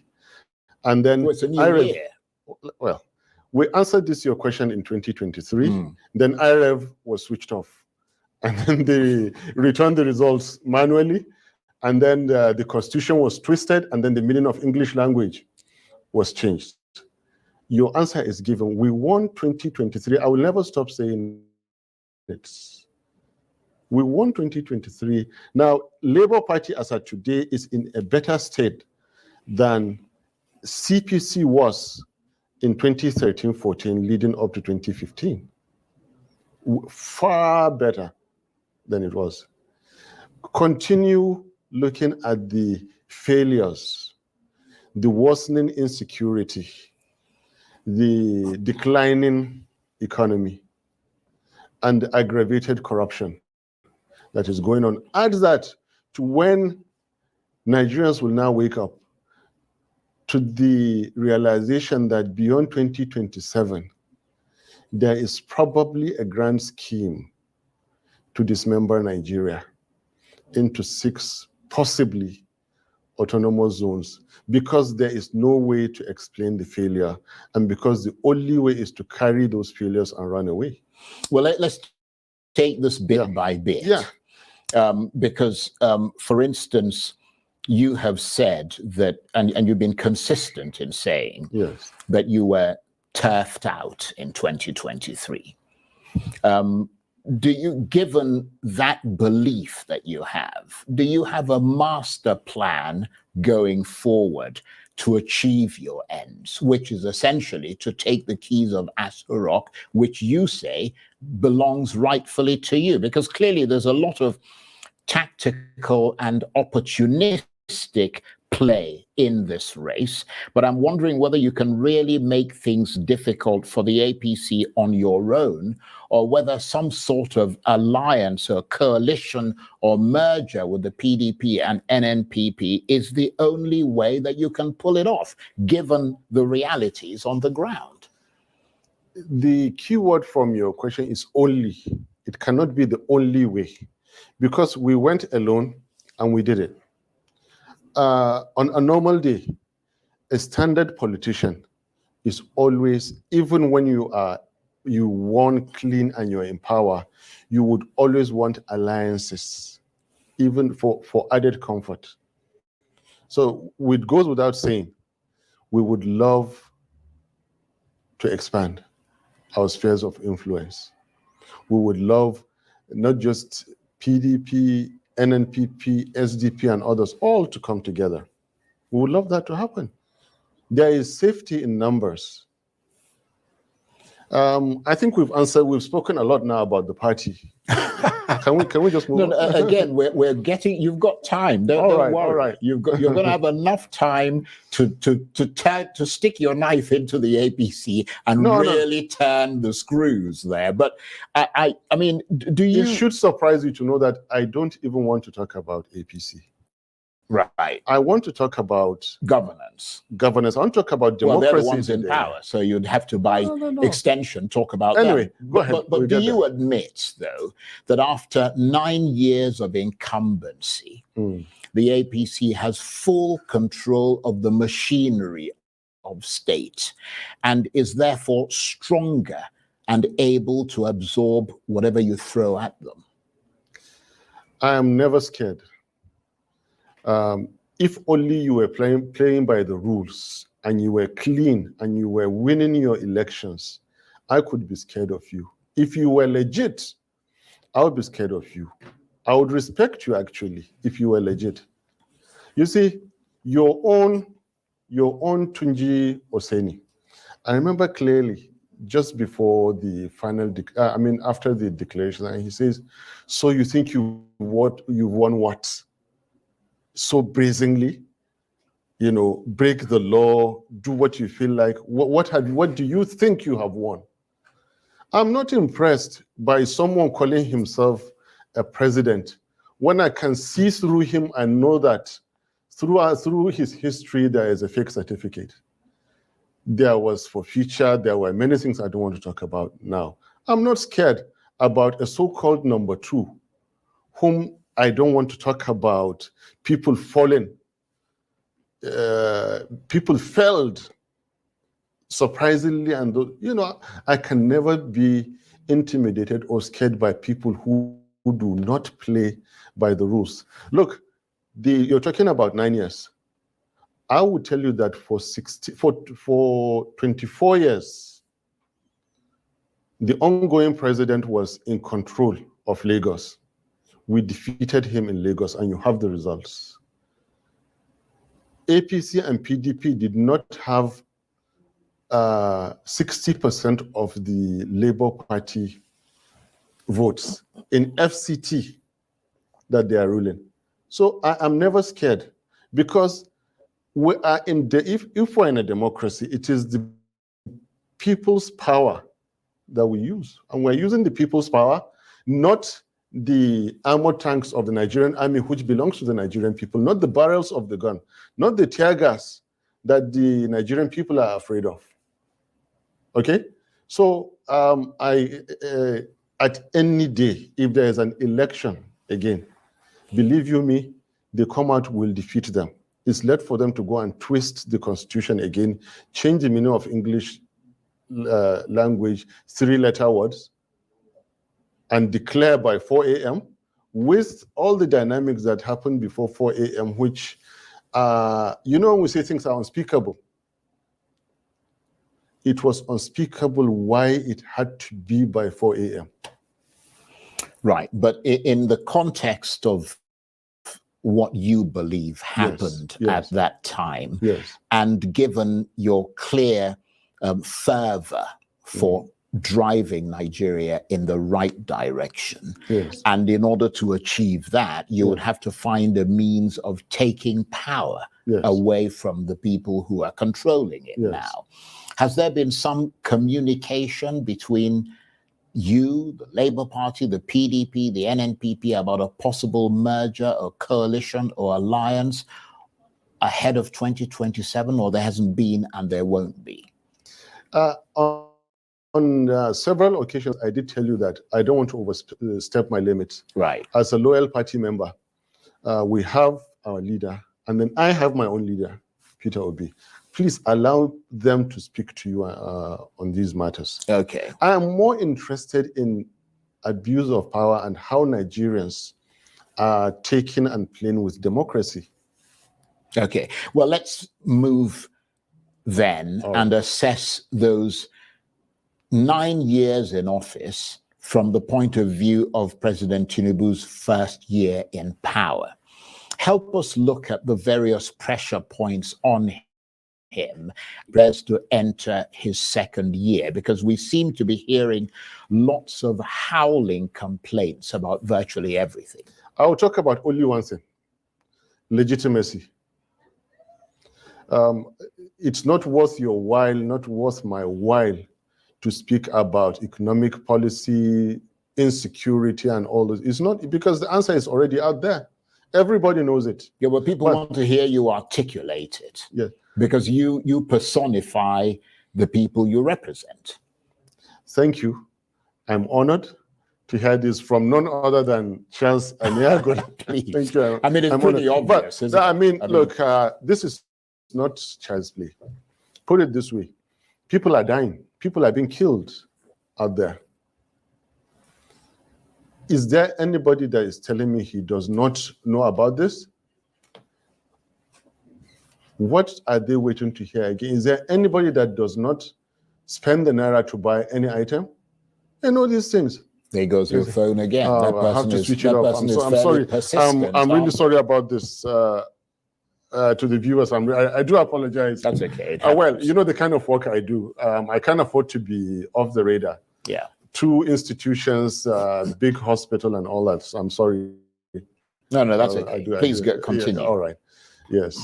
You were I will speak about only one assessment, which Right. is legitimacy, the pressure point of legitimacy. That I will not go into talking about his economic policy because the answer is out there already. But the reality is that he is the president of Nigeria. The reality is that he's running this country. I have never. And you are now in the opposition. So it makes sense for you to assess what he's been doing since he got into office. And I'm I mean, the telling you, this legitimacy assessment question is a moot point now. Charles, let's try and be on the same page. Your question is valid and a strong one. My answer to you is even more rhetorical and ironic, because I'm saying that I wish to answer just one aspect, because the answers to what you want is actually being felt out there by all and everybody, unless if you're going to lie to yourself. Now, why should I, before the elections, I campaign on that. After the elections, I campaigned. Before the elections, I warned Nigerians. We all warned Nigerians about this is what is going to happen if you have such a man as your leader. It is now happening. Look, your time is valuable. My time is valuable. I would rather talk about more fundamental things than saying that there is hunger out there. There is unemployment leading into insecurity. No, the kind of hunger that is in the stomachs is different from the kind of hunger that is in the head, that is different from the kind of hunger that is in the heart. The human mind is the most powerful tool I can say God created on earth. And it is the human mind that will drive the success or failure of societies. The Nigerian society now, what is happening? The mind is not a physical object. We claim to have democracy, but end it with a question mark. Do we have democracy? In reality, 16 president-stroke heads of states, 9 of which were not elected, while we had a judiciary that served alongside them. So if we have one that I still say is questionably constitutional, now there is nothing wrong. Like it or don't like it, every human society must have a leader. That's why we have Tinubu today as a president. How he got to power, Nigerians are saying doesn't matter. Well, so far, aided by the court, doesn't matter. But let me just break a little and say something in general, because many a times I stand the unique opportunity, I call it opportunity of being misunderstood. You see, there was a time Albert Einstein said to Charlie Chaplin, I admire you. You don't say a word and the world admires you. Then Charlie Chaplin says to Albert Einstein, I admire you even more. Nobody understands you, yet they even admire you more. I'm not comparing myself in any way to those gifted people or in that context. But you see, if you don't speak about that, people are hungry, people are tired, no. That's not my conventional kind of talk. Well, what I'm saying now is that I have been saying before, and I wish to repeat now, which I was not heard, is that democracy is not that government of the people, for the people, by the people. Maybe today I will start to be understood. Democracy is government for the people who have earned their freedom. Are Nigerians ready to earn their freedom? Question mark. It is government of the people who are ready to defend their rights and civil liberties. Are Nigerians ready to do that? It is government by the people who are ready to go and extract their dividends. Are Nigerians ready to do that? If you cannot practice democracy, democracy is not for you. Now, these are the fundamental issues. Without, or rather with a violated constitution, do you have democracy? And the answer is no. With a violated constitution, with due respect, the courts have the power to do all and everything. You see, the sun and the moon are both celestial objects emitting light in different intensity. So in a very bright full moon, and we have an argument, and we go to court, and I say it was bright, it was in the daytime, because I could see your face, I could read this text. It could be interpreted as daylight. And in daytime, with cloud cover, and you can't see the sun, they ask,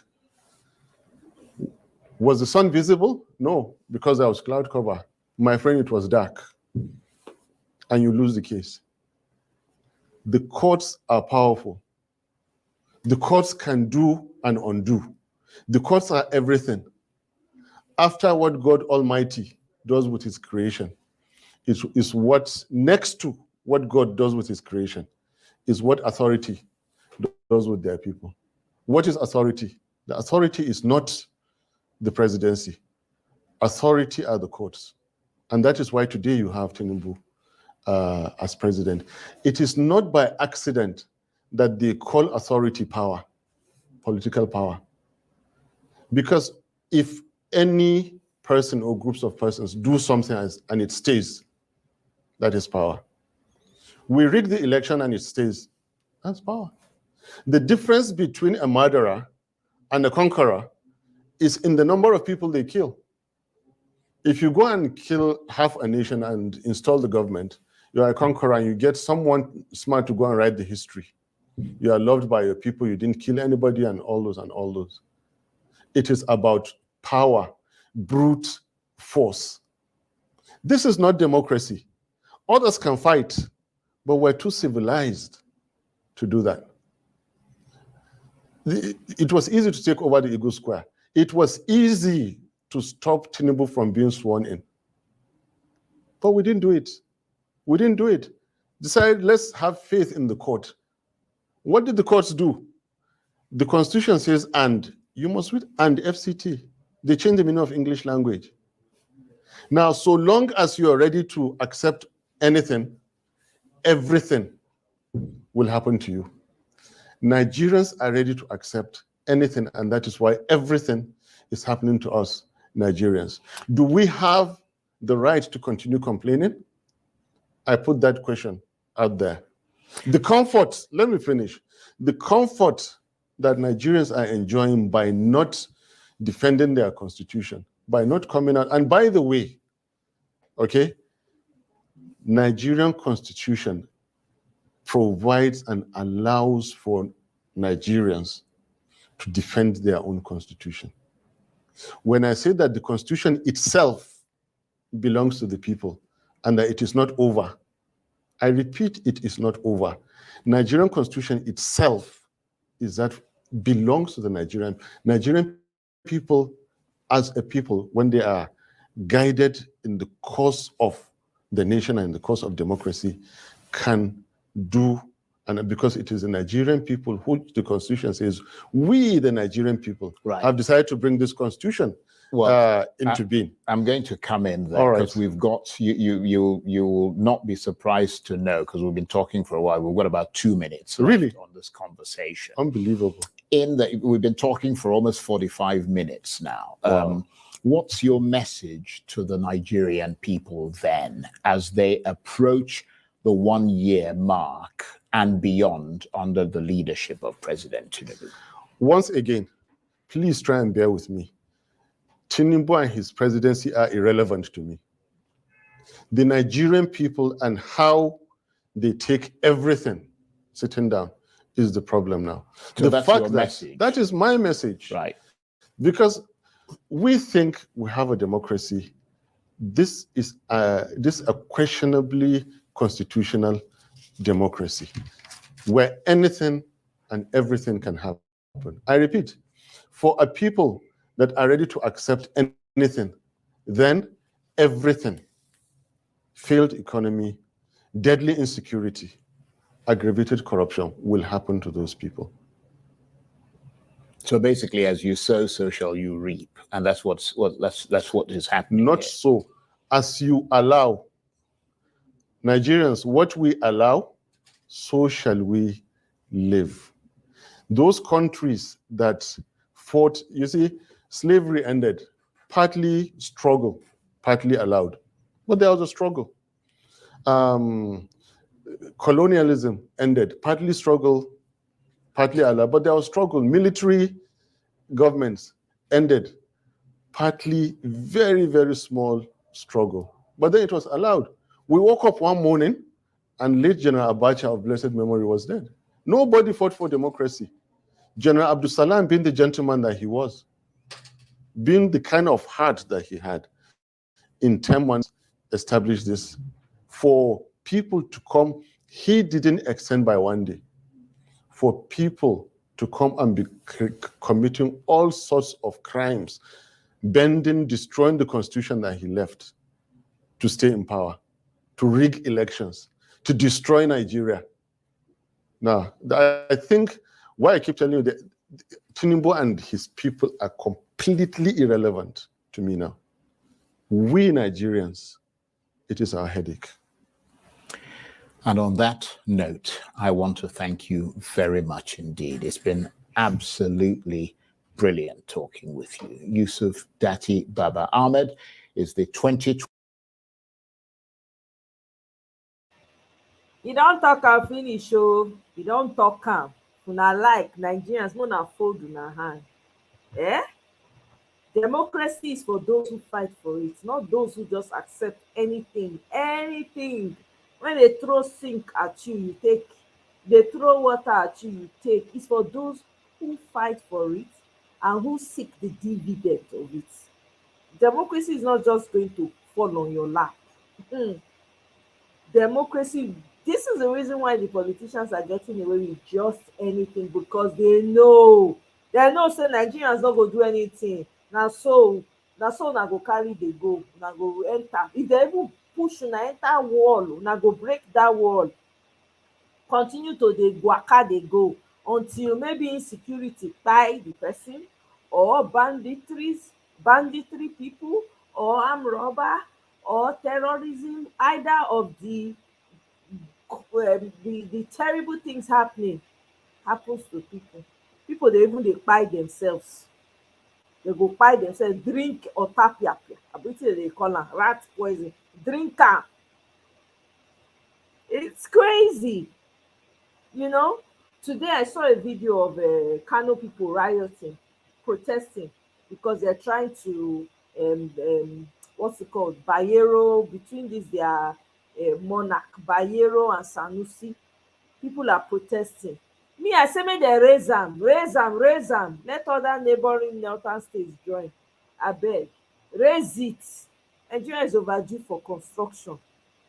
We can't continue like this. It's mayhem every day. Mayhem. You wake up is one thing. Just today, between yesterday and today, they don carry people. They don carry like 20 people. And how many people for Niger? How many people go remain for Nigeria if they collect them like that? Then to now make matters worse, people, when guess what? You see how demonic and devilish your leaders are in the north. People, when terrorists and bandits don unalive all their parents, whether it's in ten tional sef, I'm beginning to suspect. Unalive the parents, they'll come carry the children when they remain, when be orphans, they'll come do early marriages for all of them. Hey, God, abeg o. Give them away to all the perverts for the north, because na that one, all those randy men for north, when you know they use eye see small pikin. They don't do marriage for like 100 of them, 100 orphans. Tell me. So the governor no fit sit down think say let me even teach them a skill so that they can contribute to the economy. Hey, Nigerians will continue to take everything. They don't have, there's no limit to what they cannot take. That's what it has come to. Hey, Efrata, welcome. Oh, there are two, my sister, they are docile. Docility. Every day something is happening in Nigeria. Every single day, as in every day, bumper to bumper, every single day, something is happening. Something is happening every single day. I never see that kind thing before. And everybody just dey carry dey go. You go market, you cannot even afford to buy the things you used to buy. You can't. That one is zero. You cannot afford to work at certain, even during the day sef, there's no guarantee. I saw a video of a lady, I think she entered a transport, a car, a taxi or so, full of 419 abi fraud people. I don't know, maybe they be part dealers. The woman was now shouting in the vehicle, shouting, was demanding for them to park and get her out. Somebody saw her and started videoing it. That's how the woman was able to successfully dominate them in the car with her shouting and aggressive nature. They didn't have a choice but to park and let her come down.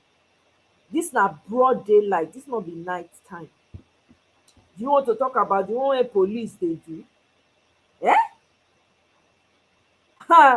Abeg o, it's crazy. I no understand. And then somebody left on my comment just now. Let me even read the comments of one of the pictures I've been sharing on the community thing. Person came, disrespect of an elder statesman who is also a hero is not in my vocabulary. Now you be that now. The person is a hero in your father's house. He's a hero in you, in your mind. Not be my hero. It's not my hero. It's your hero. Okay? And any adult, any elder, when they talk, when the direct reason why we are suffering today, where you and I cannot go back to Nigeria and build our ancestral home, thunder fire that elder. Any elder that does not respect himself or herself and carry themselves with the dignity, will be seriously disrespected. If you don't like it, if you don't like what I'm sharing, waka pass. You don't have to comment. Walk and go and enjoy your chains while you're at it. Okay? All those sentiments of, oh, I'm elder. What has the elder done for you? What have they done? What have they left for you? Do you have anything left to collect? Or maybe you are even an elder that came to drop the comment. Maybe you are an elder. If you are an elder, you that came to drop this comment, and you were part of this mess that is in Nigeria, thunder fire you too. Thunder, he fire you, and you'll be greatly disrespected. So better know that now. Know it and recognize it. Don't come here expecting respect. Respect in the bush. Now, who respect is not demanded, it is earned. All the elders have not earned one single respect in Nigeria. All the so-called elders that are supposed to fix the homes, make sure the society is running, they have not respected themselves. They have not carried themselves well. They have not conducted themselves well. Go to every country where they have elders. They will tell you what their elders did. I am sure you live in a foreign land where you have access to resources. Now, their elders now build them for them. Yes, did they take advantage of people in the process? Hell yeah! What did your own elders do? Your political elders, what did they do? Don't come and sound sanctimonious to me. To hell with respect. That's what time it is for me now. To hell with respect. If you do not respect yourself, you will be disrespected. I owe no one no freaking apology. If what is happening in Nigeria is not bothering you, you don't sleep and wake up, you don't care how people's lives are in Nigeria because you are comfortable where you are. The day I hear anyone like you come out and talk about racism, na that day una go know say I fit come against people. Thunder fire any elder when contribute to the suffering we dey see for Nigeria. All the elders wey dey, apart from Pa Adebanjo and all the ones wey dey do wetin they supposed to do, if you that left that comment for me is an elder, thunder will fire you and your generation to your 20th generation. Thunder will continue to fire you. If you came by my channel to leave sanctimonious comments, thunder fire you too and the elders that you are respecting, because clearly you love your chains. Ignoramus. You don't look at what is going on in your society because you're comfortable, because you can travel. God go punish all of una. Una no go get rest. You see this one, this whole thing when they happen for Nigeria, una no go get rest. Every day, na go dey give una. Na heart attack, na go on our life, each and every one of una. All the so-called elders, when don't cause problem for Nigeria, na hypertension, sickness wey we never hear before, na go take una out. Plus the supporters when they support them. Don't come to my channel and sound sanctimonious to me. Oh. To hell with demonic elders and gargoyles. To hell with ancestors that don't know what they're supposed to do. Ancestors that did not fight for their own children. Should I be here? Are you supposed to be outside of the country? You're supposed to be changing the lives of your people back home. Not remaining in somebody's country and be begging for employment. And be begging for protocol to be broken for you so you can run businesses. Are you seriously kidding me? If you leave me any dumb comments talking about elders, I will come at you with trailer loads of anger. The anger when I not fit channel for Nigeria, I go channel them on top of you and your generation. Ignoramus, buffoons. You are being run by gargoyles. They are taking away millions and trillions of your resources and your money. That does not concern you. It is respect for dumb elders that you are concerned about. Misplaced priority. Your children are being taken advantage of on the streets and in their homes. To be a child is no longer safe in your country. I'm sure when you were growing up, you did not have those issues. Elders that have left chaos for you, you are coming to talk to me about respect. Respect, Paul Gideon. Thunder fire you and your respect.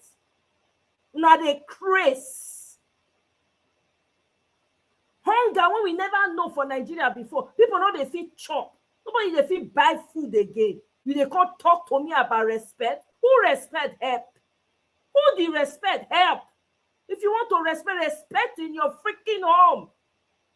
Are you crazy? Una go just carry the type rubbish. You think I not get better thing to do?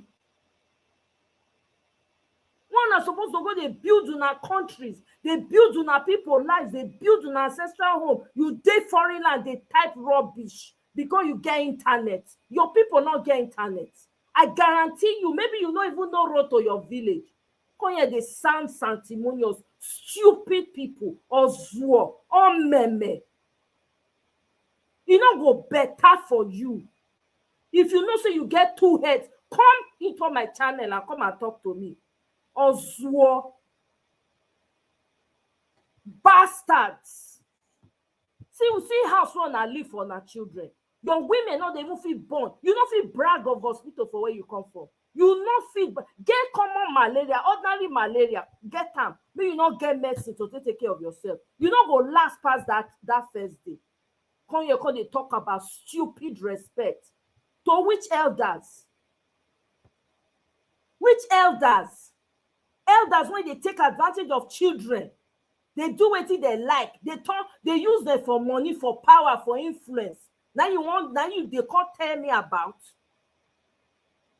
Thunder fire you dear. Idiots.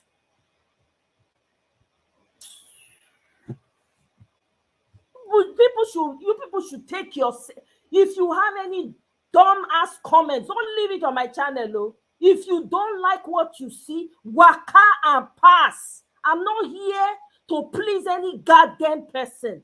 I am not here for that. You see my channel? It is not in the hundreds. I don't care. As far as I can express myself and vent my frustration, that's all I care about. If you don't like what you hear, waka and freaking pass. Respect go kill off all of una. Respect when you don't set Nigeria back how many decades. Respect when you don't set Nigeria back how many don't turn back hand of time. People know they fit train. Person go send the pikin go school. See the pikin when they buy for Ibadan recently. Now school they send her because they say they go lie. When I lie, they lie for the boy head say go teach something. They buy this guy from 10 p.m. to 6 a.m. Are you mad? You they talk about respect. God go fire you. Thunder go fire you. You they mad. Till today, that na person pikin. That na person pikin. They live am inside rain. Are you mad? Something they do now. Wanna respect una self. If you don't know what to write, keep your freaking hands to yourself. Or better yet, open your channel. Maybe they do what you like. Assholes.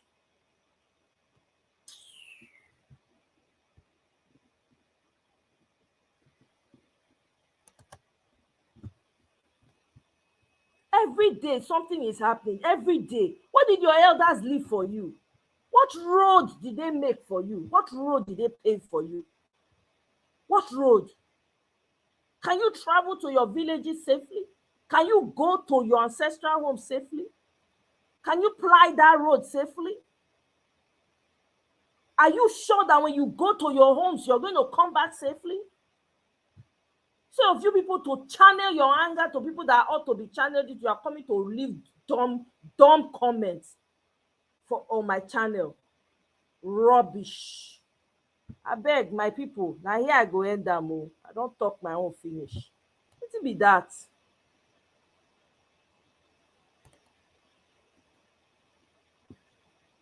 Exactly. Eh? Elders, when they enjoyed Nigeria in their own time. They went free education. Government pay school fees for them. They got scholarship. They don't cook for themselves. Look at what they've left. Look at what they are leaving for the people behind. Who's going to do that work? Now we remain. Now we they fight. Now we they do the hard work now. We are the ones now doing the hard work.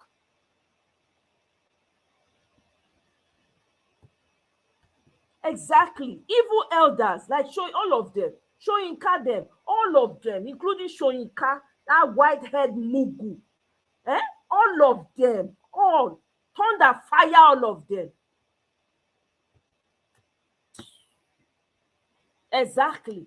All of them, elders, useless people. What are they supposed to do? They carry, person they vote. Now, they could have prevented bats from getting into that office.